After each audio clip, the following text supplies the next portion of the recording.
The stench hit her first, a vile mix of bleach and rot that churned her stomach. Lily Harper's knees scraped the grimy bathroom tiles as Ethan Marshall yanked her hair, shoving her face toward the toilet's murky water.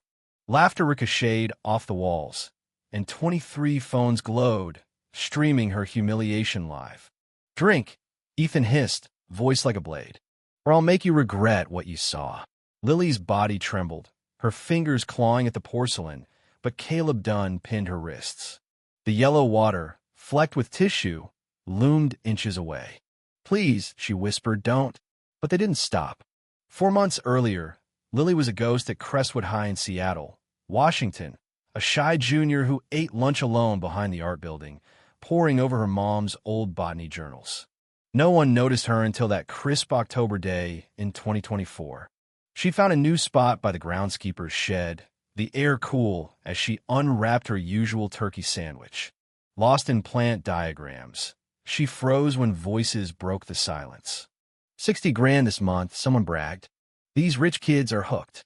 Peeking through a fence gap, Lily saw Ethan, soccer team captain, counting cash, while Caleb held a bag of blue pills OxyContin, enough to fuel half the school.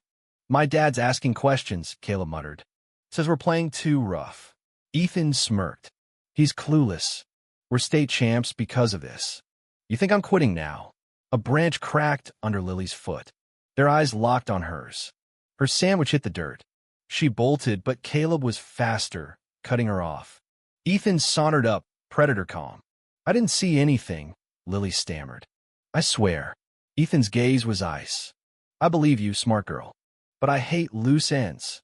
He flashed his phony a photo of her aunt's nursing license, revoked decades ago for illegal prescriptions. "Small towns keep secrets," he sneered. "Your aunt was a dealer before it was trendy. What if her church found out? Her book club?" Lily's blood froze. "She helped people who couldn't pay," she protested. Ethan shrugged. "Don't care. Keep quiet, stay out of my way, or I ruin her." That night, Lily lied to her aunt, Clara, about the bruises blooming on her arms. "Felon P," she mumbled. Clara, 80, hands scented with lavender from her garden, dabbed salve on the marks. "Be careful, love," she said, eyes soft but sharp. The torment began subtly deleted homework, spilled coffee, books knocked from her hands. Always when teachers weren't looking, always with Ethan's cold grin. His girlfriend, Sophia Lane, all perfect curls and designer bags, would giggle, so clumsy. 2 weeks later, it worsened. Lily was trapped in the gym storage room for 3 hours, shivering in the dark until a janitor heard her banging. The cameras? Malfunctioned. No proof. "Transfer," Sophia whispered. "Ethan hates loose ends." But Crestwood was her only option. Private schools cost a fortune, and Clara lived off Social Security and her garden's yield. In biology, Lily's haven, Caleb accidentally spilled sulfuric acid across her desk, ruining a year's notes. "Oops," he said, smirking. The teacher fined him, but the message was clear. Nowhere was safe. Clara noticed Lily's silence, her flinches at every noise, her late nights studying her mom's journals by flashlight. "What's wrong, child?" she asked, stirring tea that smelled of earth and mint. "Just school," Lily lied. Clara's eyes lingered, but didn't press. Week 4, Ethan hacked Lily's medical records, finding her walnut allergy. Her lunch was tainted the next day. EpiPen, ambulance, 6 hours in the ER. Anaphylactic shock, the doctor told Clara. Lucky someone called 911. Ethan had called. Couldn't risk a death tainting his empire. His dad donated $200,000 yearly to Crestwood. The principal fawned over him. Teachers ignored his sins. Security looked away. By week 5, Lily hid in the library's dusty stacks, thinking she was safe. She wasn't. Ethan and 5 other Sophia, Caleb, 3 soccer teammates cornered her. Time for new content, Ethan said, 6 phones filming. Kneel. Her legs buckled as they marched her to the old boy's bathroom, reeking of decay. The toilet water was brown, flecked with filth. "One sip," Ethan ordered, "or I post your aunt's records statewide." Lily's tears hit the bowl. 10 seconds, he counted. 9, 8. Her lips grazed the water, salty, rancid. She gagged, but Caleb forced her down. Swallow. She did. Vomit followed, splattering the floor as cameras rolled. Perfect, Ethan laughed, leaving her broken on the tiles.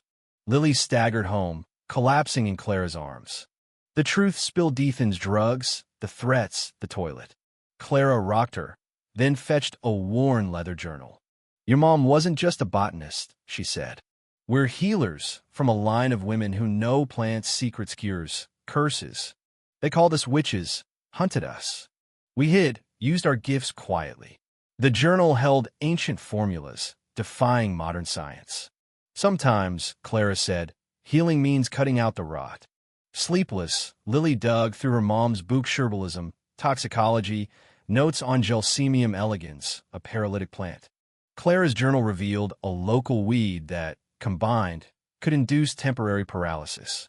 6 hours for most, Clara said. For someone on Oxy? Maybe 12. Lily's resolve hardened. She'd make them feel her powerlessness. At 4 a.m., Lily slipped into school, vial in hand. The locker room's sanitizer dispenser was unguarded.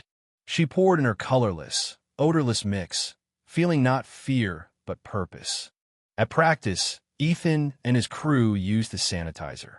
20 minutes later, Caleb collapsed, legs useless. Then another player. Ethan ran to help, then fell, clawing the grass, screaming for help. Chaos erupted: ambulances, paramedics for paralyzed boys, no answers. Lily watched, heart steady. Ethan's sobs echoed her own from that bathroom. A janitor, Agent Daniel Pierce, DEA, approached her. Been tracking Ethan for months, he said. Help me nail him, and today's tests vanish. Refuse, and your aunt's garden gets scrutiny. Lily nodded. That night, Ethan texted, You're dead when I walk. But she was ready.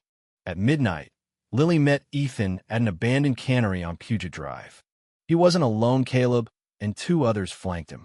She tossed a fake formula bottle. How do you move your drugs? She asked. Wire active. Ethan bragged. 30 buyers, $80,000 monthly, fake tutoring receipts. A noise startled them. Ethan pulled a gun, demanding a suicide note. You poisoned us, he sneered. Caleb screamed from the shadows, then another. Pierce emerged, badge gleaming. You're done, Ethan. Lily smashed her ghost breath. Vile mist knocked Ethan out cold.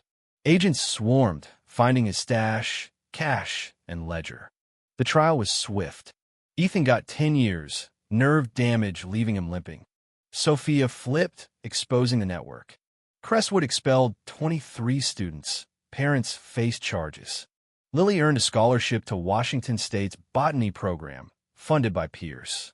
At a school assembly, she spoke. Power is standing up when they want you down. The quiet ones are the most dangerous. The crowd roared. Years later, Dr. Harper taught botany, her office a haven for women escaping abuse. Her desk held vials, labeled in Clara's script. A bruised student whispered, You're the Crestwood girl. Lily smiled. You'll survive, too. Clara passed in 2030, her garden thriving. Pierce, retired, nodded at her funeral. 60 arrests this year. Coincidence? Lily shrugged. The world strange. Lily's journal grew, her mother's legacy alive. The quiet ones rose, and predators learned. Mistake kindness for weakness, and you'd pay. What would you have done in Lily's shoes? Fought back, or stayed silent? Should she have spared Ethan, or pushed harder? Drop your thoughts below, hit like, and subscribe for more stories that make you think.